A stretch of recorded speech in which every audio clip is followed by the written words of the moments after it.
మనిషి కష్టాల్లో ఉన్నప్పుడు ఓదార్పునిచ్చే కన్నీళ్ళని ఆపుకోకూడదు కనకం. నిన్ను భర్తగా పక్క నుండి నేను నిన్ను ప్రొటెక్ట్ చేయలేకపోతున్నాను. నిన్ను దారుణంగా అవమానిస్తుంటే ఎవ్వరినీ ఆపలేకపోతున్నాను. విహారీ గారు, ఇందులో మీ తప్పేమీ లేదు. నిజంగా ఆ దేవుడికి నీ విషయంలో మనసు లేదు కనకం. నిన్ను ఏడిపించడమే ఆయన లక్ష్యంగా నీ కన్నీళ్ళు ఆయనకు ఆనందం లాంటి పరిస్థితుల్ని కల్పిస్తున్నాడు.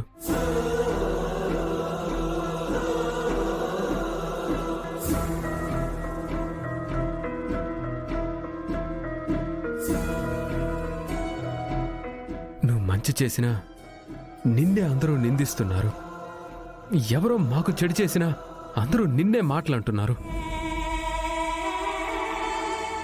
నువ్వు మా ఇంట్లో అడుగుపెట్టిన దగ్గర నుంచి ఆనందపడిన క్షణాల్ని వేళ్ల మీద లెక్క పెట్టొచ్చు. బాధపడిన సంఘటనలు చెప్పమంటే వాటికి రోజులు కూడా సరిపోవు. విహారీ గారు, ఆ దేవుడు మనకి కష్టాల్ని సుఖాల్ని సమానంగా తూకం వేసి ఇవ్వడు. కొన్ని రోజులు ఏదో ఒకటి ఎక్కువగానే ఉంటుంది. అంత మాత్రాన్న దేవుణ్ణి నిందించడం కరెక్ట్ కాదు. నీ విషయంలో నేను దేవుణ్ణి నిందించను కనకం.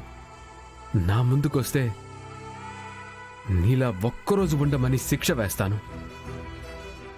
అప్పుడైనా ఆయన నీ మీద చూపిస్తున్న చిన్న చూపు ఆయనకే తెలుస్తుందేమో.